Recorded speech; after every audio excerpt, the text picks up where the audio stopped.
ओम शांति।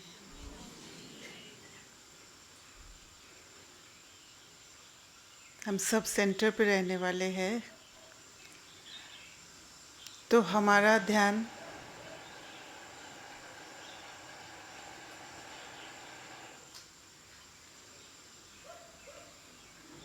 हमेशा यही रहता है कि हमारा सेंटर का वाइब्रेशन बहुत अच्छा हो।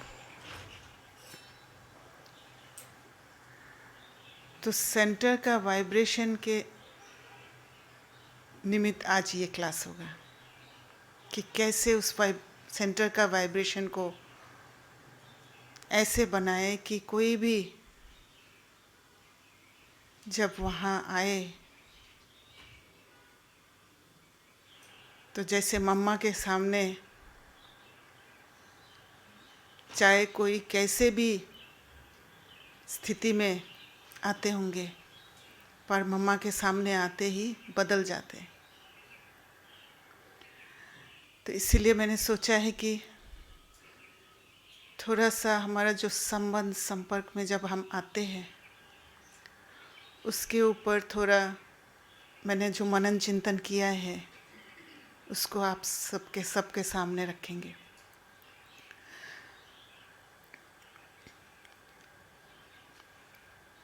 रिलेशनशिप, हम अगर देखेंगे कि रिलेशनशिप का भी एक साइकिल घुमा है पूरा सृष्टि चक्र में, कैसे हमारा संबंध बदलते गए। और संबंध बाहरी रूप से नहीं है, जो आत्मा और आत्मा के बीच का जो संबंध है वो धीरे धीरे बाहर की तरफ चले गए। और अब समय आ गया है जो वापस अंदर के ओर जाना है और वही ट्यूनिंग वापस करना है जहाँ पर हमारा स्थिति से वातावरण का परिवर्तन हो जाएगा।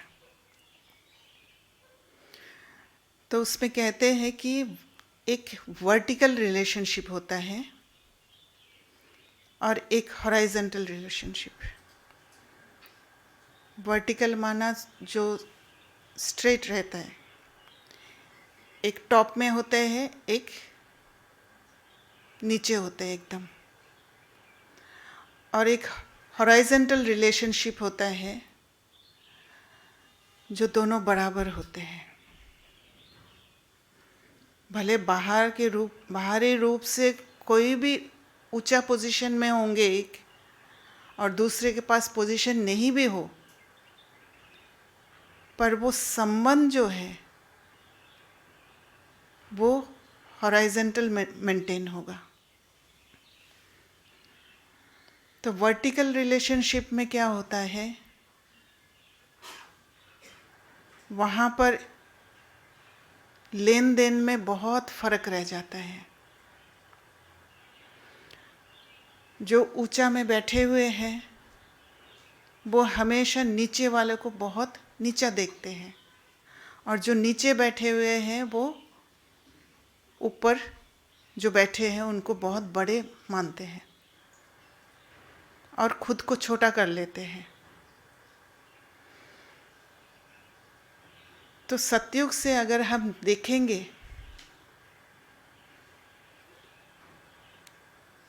कि जैसे लक्ष्मी नारायण का राज्य था, हमें पता है कि वहाँ पर कोई वर्टिकल रिलेशनशिप नहीं था। भले लक्ष्मी नारायण ने राज्य किया है, पर एक समान दृष्टि था क्योंकि सारे आत्माएं भरपूर थे। फिर धीरे धीरे वो संबंध सूक्ष्म रूप में चेंज होते गया और द्वापर में आके वो प्रोमिनेंट हो गया है। और उसका शुरुआत हुआ जब हर एक बात का 2-3 अर्थ निकलने लग गया, जब बाबा ने जो हमें एक मत दिया था वो टूट करके अनेक मतों में डिवाइड हो गया है, और किसी ने कोई एक मत को उठाया, कोई दूसरा मत को उठाया, और इसी वजह से एक डिफरेंस आ गया आपस में। और यही डिफरेंस आने के कारण हमारा संबंधों में अनबनी आने लग गया, और वहाँ से ही हम सब इमोशंस में फंसने लग गए। तो सबसे पहले इमोशंस में फंसता है मन। मन इमोशंस में फंसा और हमारा कर्म रॉन्ग कर्मा होने लग गया। फिर फंसे राइट कर्मा रॉन्ग कर्मा के बीच में, और ऐसे ऐसे करते करते हमारे बीच बहुत दूरी आ गई। अब बाबा फिर से हमें संभालने आए हैं। अगर अच्छी तरह समझेंगे, बाबा हमें फिर से उस हॉराइजॉन्टल रिलेशनशिप में बांधने की कोशिश कर रहे हैं, क्योंकि हॉराइजॉन्टल रिलेशनशिप से ही हम सबका मन एक लाइक माइंडेड स्टेट में आएंगे, और वो प्योर वाइब्रेशन क्रिएट होगा। जैसे एक इलास्टिक होता है, एक इलास्टिक को उतना ही खींच सकते हैं जितना उसका ताकत है। तो उसी हिसाब से मन का भी बाउंड्री उतना ही है। ज़्यादा खींच देते हैं तो मन भी बाहर भागने लग जाता है। तो वर्टिकल रिलेशनशिप में बताया गया है, एक साइकोलॉजिस्ट ने बताया है, वर्टिकल रिलेशनशिप से हॉराइजॉन्टल रिलेशनशिप में शिफ्ट होने के लिए एक जापानीज फिनोमेनन है जिसे कहते हैं कि the courage to be disliked. इसका एक किताब भी है। हम नहीं चाहते हैं कि कोई हमें बुरा माने, कोई हमें पसंद ना करे, और हमारा बुद्धि लगा रहता है कि कैसे क्या करूं जो मुझे प्यार मिले उससे, वो मुझे पसंद करे, मेरे कोई काम में विघ्न नहीं आए। तो वो बाहरी रूप से हम कुछ ना कुछ करते रहते हैं, पर उस फिनोमेनन में ये कहा गया कि अगर हम अपने आप को इतना स्ट्रांग बना ले कि कोई मुझे पसंद करे नहीं करे मुझे फर्क नहीं पड़ता है, वो स्टेट जब बना लेंगे तो ऐसे बाहर से विघन का डर नहीं रहेगा।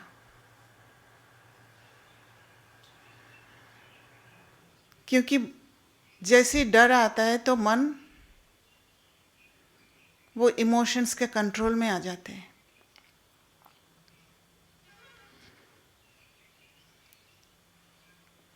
वर्टिकल रिलेशनशिप में हमेशा क्या होता है कि कोई एक महिमा करते हैं या दूसरा ब्लेम करते हैं, तो उसी में फंसे रहते हैं। तो वो संबंध कभी भी हॉराइजॉन्टल में आ नहीं पाता है। तो अगर उस रिलेशनशिप में ये मान लेते हैं कि चाहे मुझे प्यार करे नहीं करे, मुझे बस जो सत्य है उसी रास्ते पर चलना है। ये डिफ़िकल्ट है, पर ये अगर प्राप्त कर लिया तो फिर स्थिति कभी ऊंचा नीचा नहीं हो सकता है। हर पल एक स्टेबल स्टेट आ जाएगा माइंड में, और एक स्टेबल माइंड वातावरण में भी वो स्टेबिलिटी ला सकते हैं, वो प्योरिटी मेंटेन कर सकते हैं।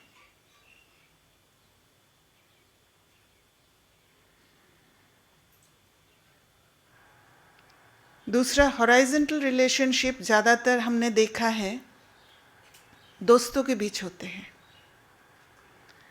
और दोस्ती किससे होता है? दुनिया में दोस्ती उनसे होता है जो एक जैसे होते हैं, क्योंकि कह ही देते हैं कि उसके साथ मेरा नहीं बनता है, इसलिए मेरा दोस्ती नहीं है। तो आत्मा ऐसी कोई साथी ढूंढते हैं जो अपने जैसे होता है। तो जहाँ अपने जैसे होते हैं वहाँ कंपटीशन कंपैरिजन नहीं होता है, इसलिए ब्लेम भी नहीं आता है। तो वो हॉराइजॉन्टल रिलेशनशिप मेंटेन होता है। पर वो दुनियावी बातें जो है, दुनियावी समझ जो है वो टेम्परेरी है, वो थोड़े समय के लिए कर पाते हैं। पर हमारे लिए बाबा ने एक श्रीमत का स्टाम्प दे दिया है जिसको फॉलो करना है, एक रेफरेंस बुक जिसको फॉलो करने से हम इधर उधर जाने की ज़रूरत नहीं होता है, और उस श्रीमत अनुसार चलकर हम एक लाइक माइंडेड बन सकते हैं। और जो थोड़ा सा नज़दीक है, जैसे कि मेरे से कुछ पॉइंट्स किसी और आत्मा के साथ मिल रहा है, कुछ संस्कार किसी और आत्मा से मिल रहा है, और एक दो नहीं मिल रहा है, तो हम उसको सहयोग दे के, उस आत्मा को सहयोग दे के हमारे जैसे बना दें, जिसे बाबा कहते हैं आप समान बनाओ। तो ज़्यादातर क्या है, जब पेपर्स आते हैं, पेपर्स हर पल एक सेवा स्थान में ही दिखाई देता है, और सेवा स्थान में हम एक दूसरे से मिलते हैं, और एक दूसरे के सामने जब आते हैं, कोई सिचुएशन सामने आ जाते हैं,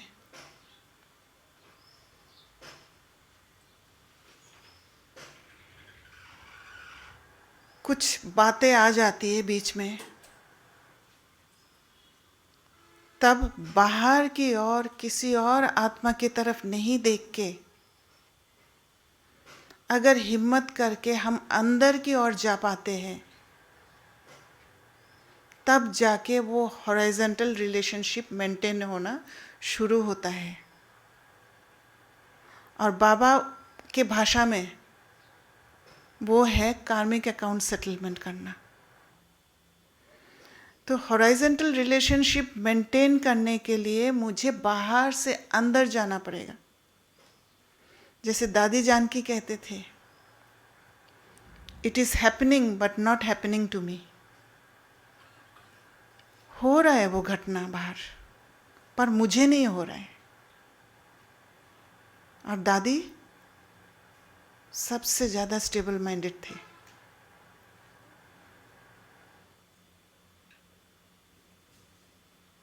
तो वो स्टेबल माइंड लाने के लिए बाहर चाहे वो घटना हो रहा है, घट रहा है, पर मेरे अंदर नहीं घटना चाहिए, मेरे अंदर हलचल ना हो। उसके लिए पुरुषार्थ जो करना है वो है हिम्मत का पहला कदम बाहर को छोड़कर अंदर जाना। जैसे ही आप अंदर जाएंगे, अंदर जाने का डिसीजन तभी आप लेंगे जब आप तैयार होंगे कि मैं आज इस पेपर को फेस करने वाली हूँ। तो सामना करने का शक्ति आपका जागृत हो जाएगा। आपके अंदर जो भी इमोशंस धीरे धीरे जनरेट होने लग गया सामने वाला सिचुएशन को देख के, उसको आप फेस करना शुरू करेंगे। फेस बाहर सिचुएशन को नहीं करना है, अंदर में जो हलचल हो रहा है उसको फेस करना है। कहीं किसी के लिए थोड़ा नफरत आ गया, किसी के लिए थोड़ा सा इरिटेशन आ गया, उसका सामना करना है। और हम सब करते हैं वो साक्षी दृष्टा का अभ्यास। तो साक्षी होके उस इमोशन को फेस करना है। जैसे ही आप फेस करने की कोशिश करेंगे, धीरे धीरे आप उस इमोशन से डिटैच होने लगेंगे। और जैसे जैसे डिटैच होने लगेंगे, सामना करने की शक्ति से आप धीरे धीरे सहन करने की शक्ति में शिफ्ट होंगे। क्योंकि डिटैच होते समय आपको दर्द होगा, क्योंकि इरिटेशन आज तक इरिटेट होके, आज तक किसी के बारे में बुरा सोच के या किसी को ब्लेम करके, किसी को हर्ट करके हमने अपने आप को प्रोटेक्ट किया था। तो ये बहुत पक्का हो रखा है। पर ये बाबा ने कहा ये इल्यूजन है, ये भ्रम है, ये सत्य नहीं है। और मन तब तक नहीं मानता है जब तक उसको हम समझ नहीं पाते हैं। तो समझने के लिए जब हिम्मत का कदम उठाते हैं तो अंदर बहुत दर्द होता है। एक्सेप्ट करना नहीं चाहता है मन। मैंने देखा है बहुत बहनें रोए भी, ऐसे समय रोते भी है उस पेन में। तो वो दर्द को सहन करने का ताकत धैर्यता के साथ। तो पहला क्या हुआ, हिम्मत से आपका वो करेज बढ़ा। नेक्स्ट, सामना का शक्ति जागृत हो गया। उसके बाद सहन करने का शक्ति जागृत हो गया।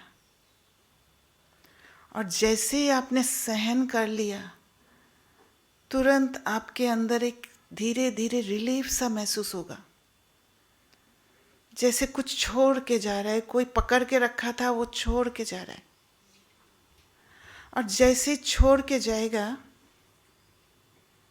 आप फ्री हो जाएंगे, तो फिर आपको सॉल्यूशन मिल जाएगा। आपको दिख जाएगा कि असलियत में वो घटना क्या हुआ था।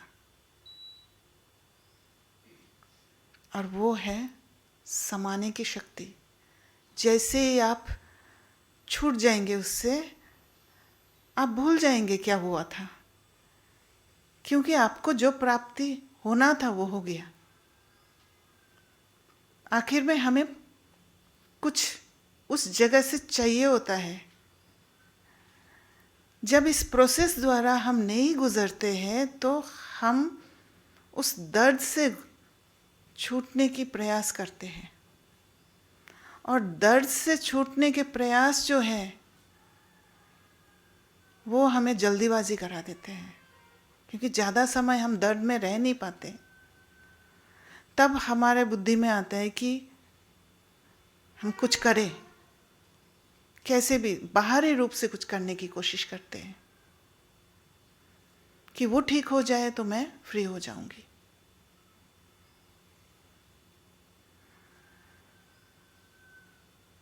पर बाबा ने हमें सिखाया कि वो तरीका नहीं है। वो तरीका से तो संबंध सुंदर नहीं बनेगा, कार्मिक अकाउंट सेटल नहीं होगा, फिर से कार्मिक अकाउंट क्रिएट कर लेंगे। पर जब अंदर उस प्रोसेस द्वारा गुजरेंगे, पहले हिम्मत का कदम, और वहां से बाबा का मदद भी शुरू हो जाता है। फिर सहन शक्ति, हिम्मत का कदम के साथ साथ सामना करने की शक्ति, फिर सहन करने की शक्ति, फिर समाने की शक्ति। और तब तक जितना भी इमोशंस निकले थे, उस सीन को देख के, सारा अनुमान लगा के, वो सारा कमज़ोर पड़ जाएगा। फर्स्ट बार जब आप ट्राई करेंगे तब थोड़ा छूटना मुश्किल होता है, या थोड़ा सा कोशिश किया और फेल हो गए, कर नहीं पाए, ऐसे होता है। पर धीरे धीरे, क्योंकि ये इमोशंस के साथ हमारा बहुत गहरा रिश्ता है और ये बहुत स्ट्रॉन्ग बॉन्डिंग हो रखा है, तो वो बॉन्डिंग को तोड़ने का काम करना है हमें। तो वो जो बॉन्डिंग है, जैसे कि हम कोई भी चीज़ जोड़ते हैं, जोड़ते समय थोड़ा सा इधर से उधर हो गया तो हम क्या करते हैं, उसको अलाइन करने के लिए फिर से निकाल के फिर से लगाते हैं। पर जितने बार आप निकालेंगे उतने पर वो बॉन्डिंग कमज़ोर हो जाता है, तो ठीक से फिट नहीं होता है, दोनों स्ट्रॉन्ग बॉन्डिंग नहीं होता है।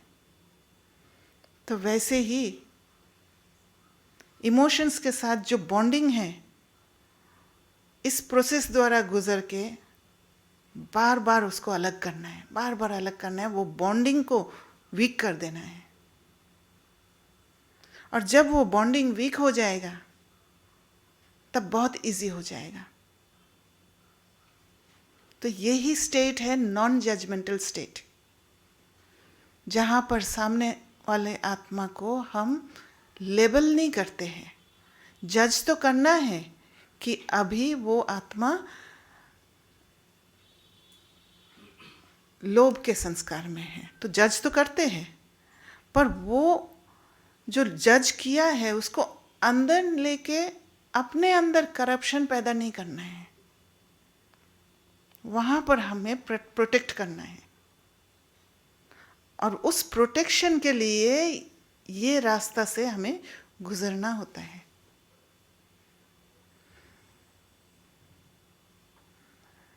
तो ये प्रोसेस शुरुआत में बहुत लंबा जाएगा, एक एक प्रोसेस दिखाई देगा, और जब आप फोकस करेंगे उस प्रोसेस के ऊपर, धीरे धीरे आपका मन बाहर से हट के अंदर ही रहेगा। क्योंकि आपका मन कहाँ है? पुरुषार्थ करने में है। पुरुषार्थ, पुरुषार्थ। क्योंकि पुरुषोत्तम संगम युग, पुरुष को उत्तम बनाना है, इसलिए तो करना हमें पुरुष अर्थ बस। और उससे पहले एक स्टेप है, वो स्टेप है, क्योंकि वो अंदर जाने का अभ्यास हमें पहले तैयार करना पड़ेगा उसके लिए। और तैयार करने के लिए हमें कोकून में बैठना ज़रूरी है। क्योंकि अभी हम दुनियावी ट्रेनिंग से निकल के, बाबा मुरली में सैपलिंग कहते हैं, पर सैपलिंग क्या होता है? लेके अलग एक जगह पे पौधा को लगाते हैं, राइट? पर मुझे लगता है वो ग्राफ्टिंग होता है, क्योंकि हम पुराना पेड़ है ऑलरेडी और उसमें बाबा ग्राफ्टिंग करते हैं। तो जब ग्राफ्टिंग करते हैं तब हमें अपने आप को एक कोकून में बंद करना ज़रूरी होता है। वो तितली का स्टेज तक पहुंचने से पहले जो वो कैटरपिलर एक कोकून में बंद रहते हैं बहुत दिन तक, तैयार होते हैं, स्ट्रांग होते हैं, वो स्टेट में अपने आप को रखना है। और वो कोकून का कवरिंग जो है वो अपना अपना ताकत के हिसाब से बाउंड्री होता है, अपना मर्यादा होता है, लक्ष्मण रेखा। क्योंकि उसके बाहर अगर आप निकल जाएंगे, मेरे अंदर अगर ताकत नहीं है उसको फेस करने का, तो मैं फिर अपना शक्ति को घटा दूंगी। तो अपने हिसाब से हमारा मर्यादा को तैयार करना पड़ेगा। अगर मुझे सेवा करने का ताकत 1 घंटा है और किसी का कहने से मैंने खींच दिया और मैंने कुछ बोल नहीं पाया ठीक से, तो फिर वो सर्विस ठीक नहीं होगा। मेरी स्थिति डाउन हो गया तो ये वो सर्विस नहीं होगा फिर। तो वहाँ पर मेरे बाउंड्री के हिसाब से, मेरे ताकत अनुसार वो बाउंड्री सेट करना है और फिर धीरे धीरे अपने आप को तैयार करना है। और तैयार करने के लिए बाबा ने हमें ज्ञान और योग दिया है। और ज्ञान जब तक मनन चिंतन नहीं करेंगे तब तक बुद्धि में नहीं समाएगा। ज्ञान मंथन,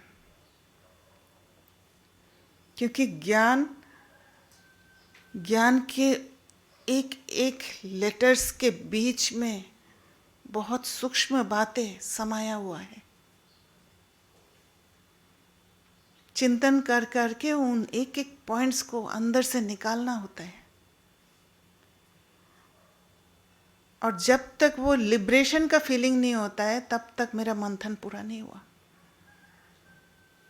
शुरू में ऐसे फील होगा कि नहीं, मैं नहीं कर पा रही हूँ, नहीं कर पा रही हूँ, पर छोड़ना नहीं है।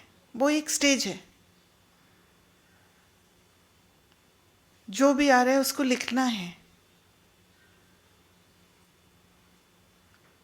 फिर धीरे धीरे एक पॉइंट निकलेगा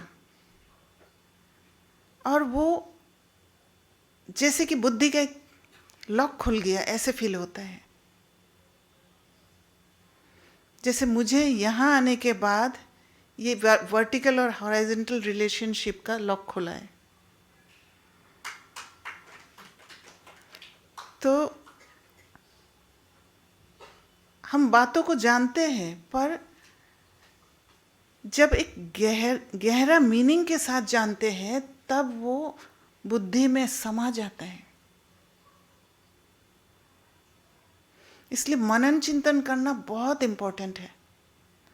और वो कोकून के टाइम पे आपको मनन चिंतन करना है। जो दादी लोग ने भी 14 साल किए हैं,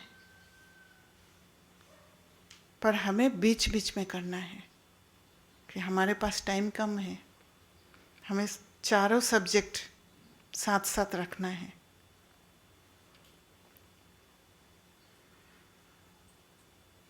तो धीरे धीरे जब आपका वो तितली का, वो जो कैटरपिलर का जो बॉडी धीरे धीरे क्या होता है, पिघलने लग जाता है और वो तैयार स्ट्रांग होते जाते हैं।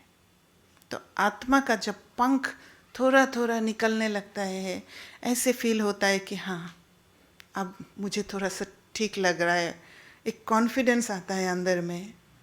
तो फिर वो कोकून का जो बाउंड्री हमने तैयार किया था कि मुझे 1 घंटा ही सेवा करना है, या मुझे 1 घंटा ही मैं उस आत्मा के साथ बात कर सकती हूँ, या 5 मिनट ही बात कर सकती हूँ, उससे ज़्यादा नहीं कर सकती। वो बाउंड्री को धीरे धीरे अपना कैपेसिटी के अनुसार बढ़ाना है। ऐसे अपने आप को तैयार करके फिर जाके वो जो बाबा ने हमें स्टेज दिया है परफॉर्म करने के लिए, स्क्रिप्ट तो अंदर है, पर हम परफॉर्म करने जब जाते हैं तब हमारा वो अवेयरनेस आ जाता है, वो कॉन्फिडेंस आ जाता है, और नॉन जजमेंटल होके किसी आत्मा को समझ पाते हैं और उस आत्मा को भी सहयोग दे पाते हैं, और बहुत वर्टिकल रिलेशन हॉरिजॉन्टल में परिवर्तन हो जाता है इस विधि से।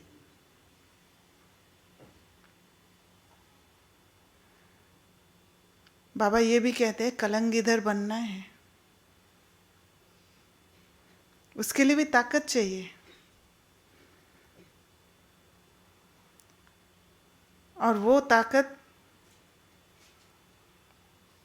तब मिलेगा जब वो एकांत में बैठने का अभ्यास रोज करेंगे।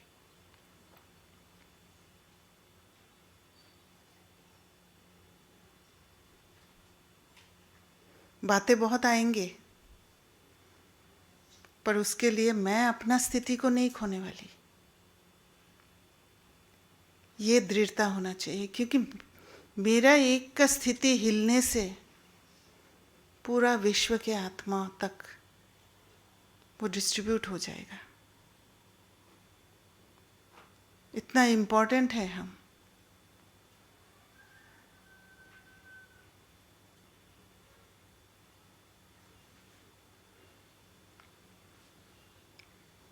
एकांत में बैठ के स्वयं से बातें करना, स्वयं का अंदर का एक एक फीलिंग्स को समझना, कब कैसा इशारा मिलता है अंदर, वो रिश्ता को पक्का करना, वो बहुत इम्पोर्टेंट है। क्योंकि बाहर बिजी रहते समय हम फट से अंदर क्या चल रहा है वो अटेंशन दे ही नहीं पाते हैं। फोकस वही रहता है कि बाहर कैसे परफेक्शन में आए। पर जब आप अंदर में जाते हो, अंदर जाने का अभ्यास होता है, तो फिर अंदर का एक एक इशारा के साथ आपका परिचय हो जाता है, और वो परिचय जब होने लग जाता है तो आप भले बाहर कुछ कार्य कर रहे हैं, पर गुप्त रूप में आप अंदर भी अपना चेकिंग करते रहते हैं कि अंदर से मेरा आवाज़ मुझे क्या कह रहे हैं। जब वो रिश्ता अंदर के साथ जुड़ जाता है तो फिर बाहर पार्ट प्ले करते समय भी अंदर का वो रिश्ता को हम नहीं छोड़ते हैं, उसके साथ होते हुए करते हैं।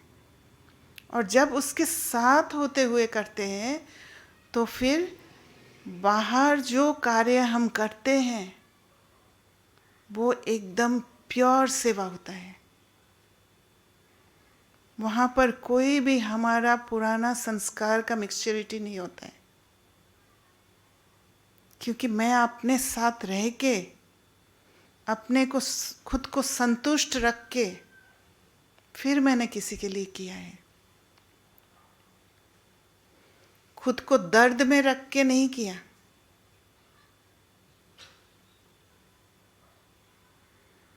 तब जाके वो पेयर्स ऑफ ऑपोजिट्स जो जागा है द्वापर युग से,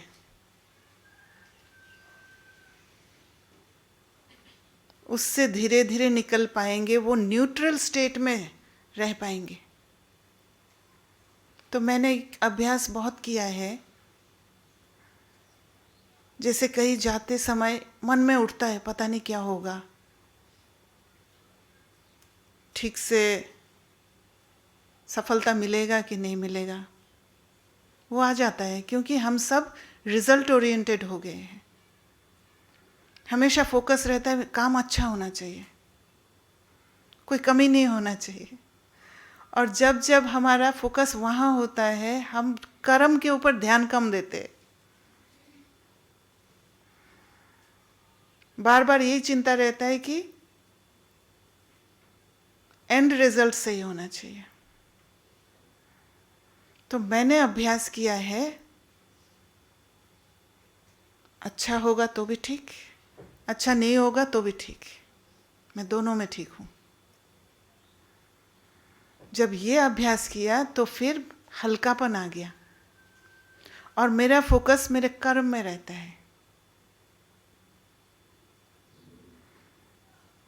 और फिर अगर आप कर्म अच्छा कर लेते हो, उसका कंसिक्वेंस ऑटोमेटिकली आपको मिल ही जाता है। फल वही होगा जो आपने अच्छा कर्म किया।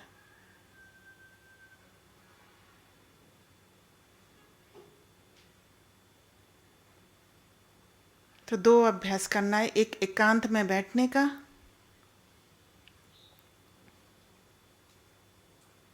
चाहे सेवा के बीच में 1 मिनट अपने साथ अंदर, खुद के अंदर जाके एक और मैं जो अंदर में है उसको कहना है, हाय मैं तुम्हारे साथ हूँ। बहुत अच्छा लगेगा। और दूसरा, जब माया आती है तब हिम्मत का एक कदम, फर्स्ट स्टेप उठाना है।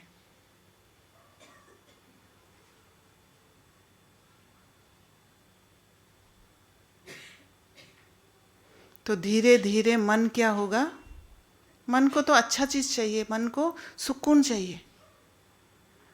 तो मन जो सुकून बाहरी रूप से ले रहे थे, वो जब आप अंदर वाला सुकून देने लग जाओगे, वो बाहरी वाला वो छोड़ने लग जाएगा।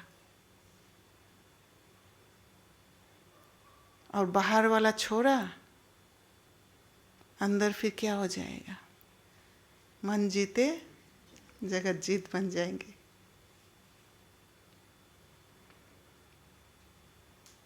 तो ठीक है, कैसे हमें अभ्यास करना है वो एक कमेंट्री द्वारा आप सबको कराते हैं।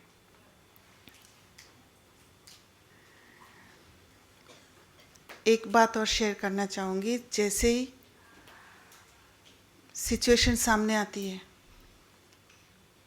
उस समय पहला जो स्टेप हिम्मत वाला, वहाँ पर ही माया खड़ी रहती है, क्योंकि वहाँ पर ही वो वार कर सकती है, घबराहट पैदा करके। तो हमें भी वहीं पर ही स्ट्रांग रहना है, अपने अंदर हिम्मत लाके। और वो उस समय सेल्फ टॉक करने से बहुत अच्छा इफेक्ट होता है। मैं अपने आप को कहती हूँ, घबराओ मत, मैं हूँ ना साथ में, मैं हूँ ना। कितना अच्छा लगता है जब कोई साथ में होता है, जाने पहचाना कोई साथ में होता है। मैं हूँ ना, घबराओ मत, हम दोनों हैं ना। तो ये कहना है अपने आप से, I am there with you, मैं हूँ। तो हिम्मत आ जाएगा। और यही करते करते आपका सेंटर का वाइब्रेशन बहुत सुंदर बनने लग जाएगा,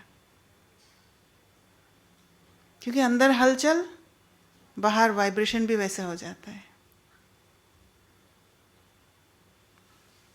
ठीक है, फिर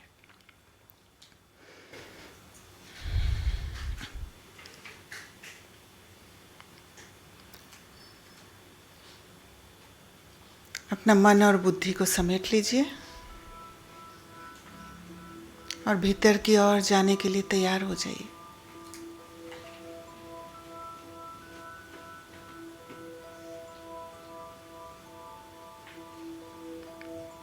मन को कहिए,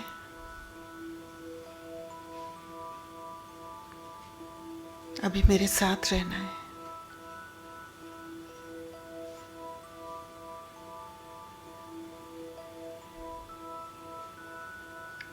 मन को कहना है कि एक सुंदर यात्रा पर ले चलेंगे।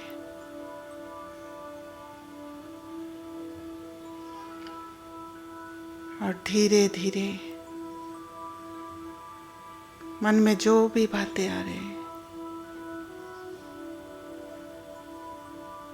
इसको शांत करते हुए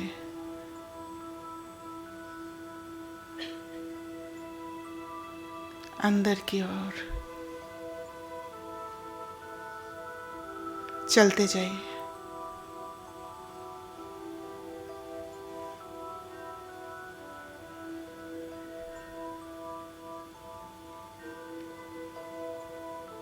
भीतर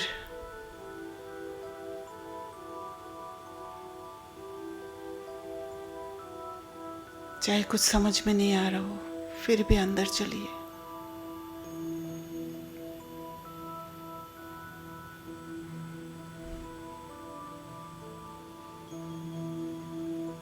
अकेलापन का डर होगा,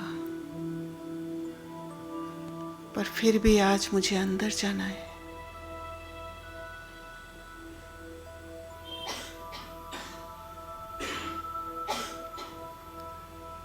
मुझे आज पता करना है अंदर क्या है।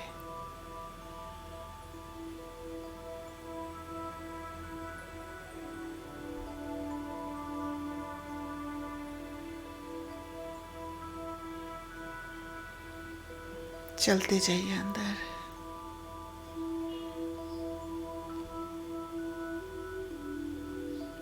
Deep inside.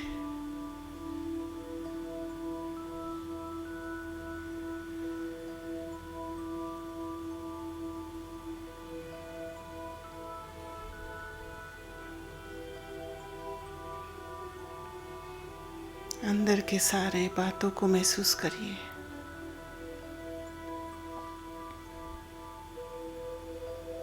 एक तरफ सांसें चल रहा है,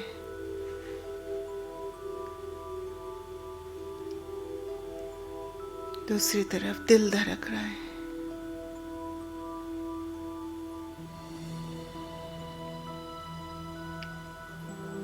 मन फोकस्ड।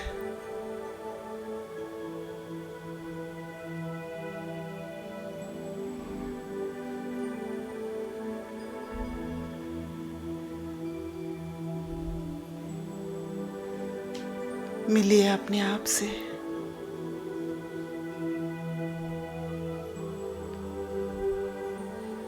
जिसको हमने बहुत पहले खो दिया था।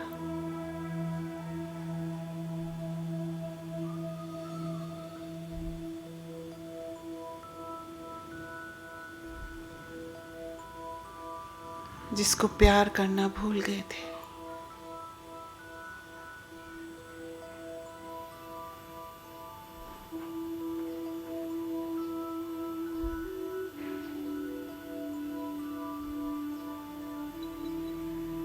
बाहर के चाहिए चाहिए में फंस गए थे।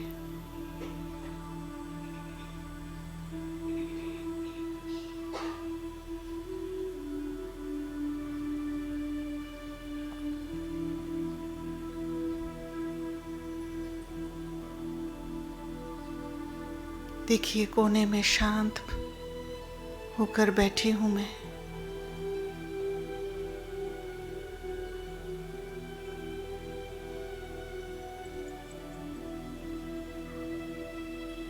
दो मैं दिखाई दे रहा है, एक मैं अंदर का, एक मैं बाहर का।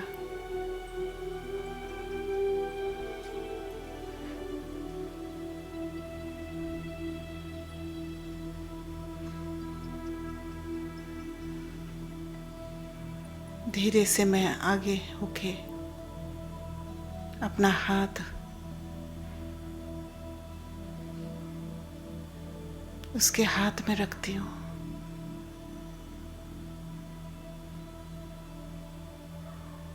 और उसे कहती हूँ,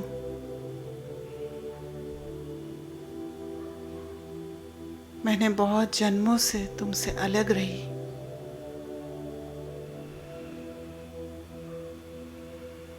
तुमसे दूर रही,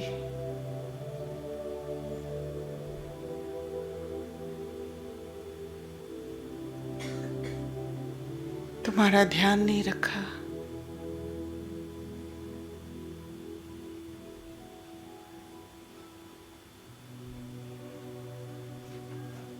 तुम्हें बहुत चोट पहुंचा।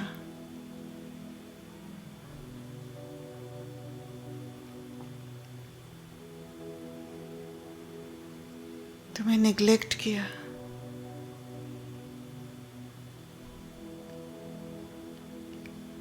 अब मेरे दोस्त, मैं तुम्हारे पास वापस आ गई हूँ।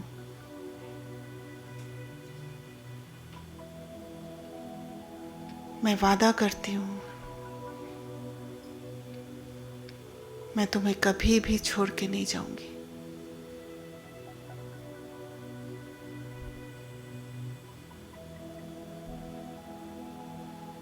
मैं हर पल तुम्हारा ध्यान रखूंगी।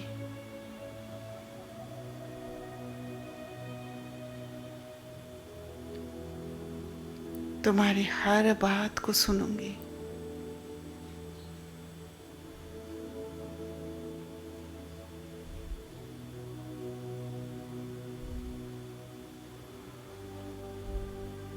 तुम्हारा साथ दूंगी।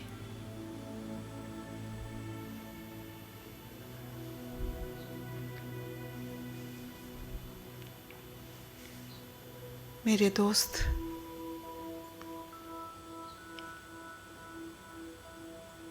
मैं आज तुम्हारे साथ मिलकर एक होना चाहती हूँ।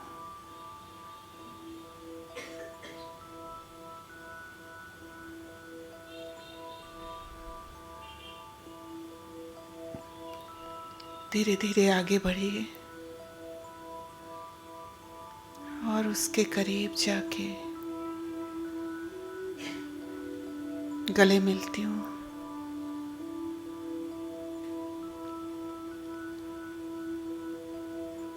ऐसे महसूस हो रहा है कि मैंने जो इतना दिन से खोया हुआ था वो वापस मुझे मिल गया।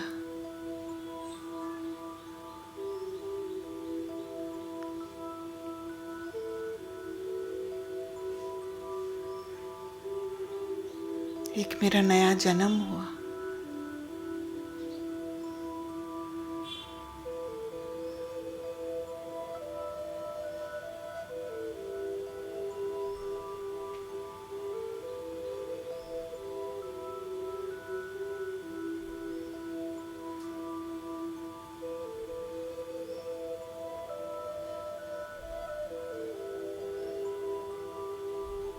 और यही वो स्थिति है,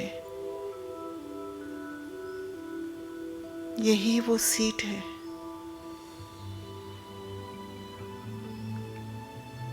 जो मैं सोमान में रहती हूँ।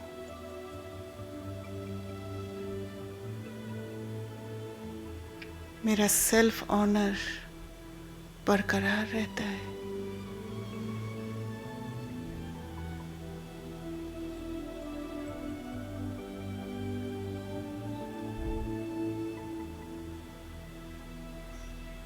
जहाँ मैं हर रिलेशनशिप को हॉराइजॉन्टली मेंटेन कर पाती हूँ।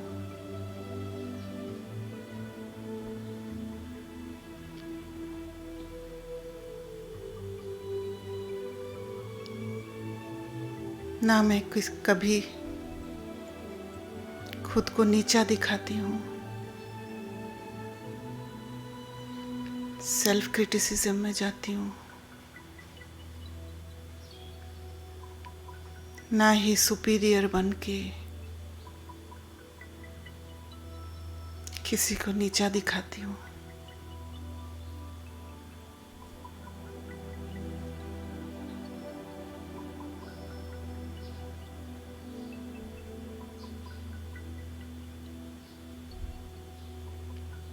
यही वो स्थिति है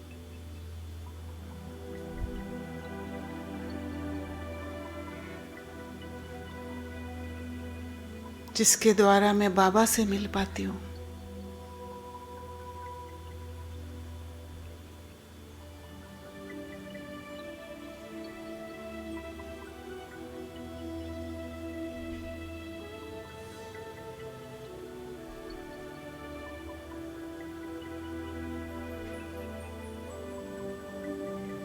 यही मेरा इनर पीस है, इनर स्ट्रेंथ है।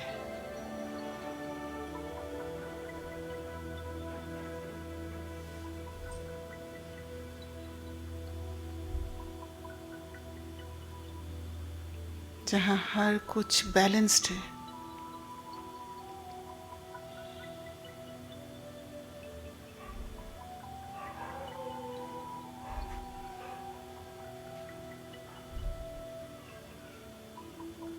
और इसी बैलेंसिंग से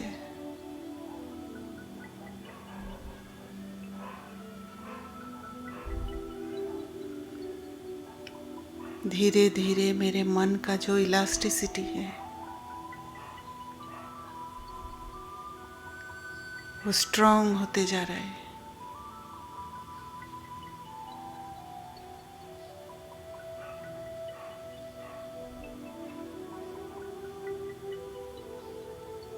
और मैं बहुत आसानी से अपने इमोशंस का सामना करके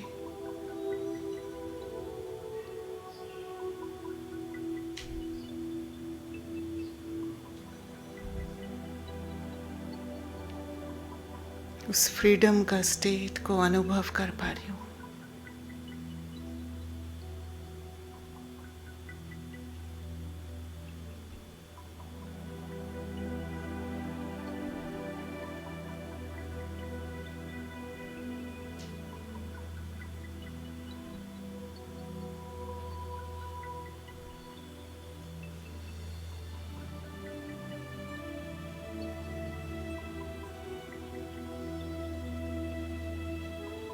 अनुमान को पॉसिबिलिटीज में परिवर्तन कर पा रही हूँ।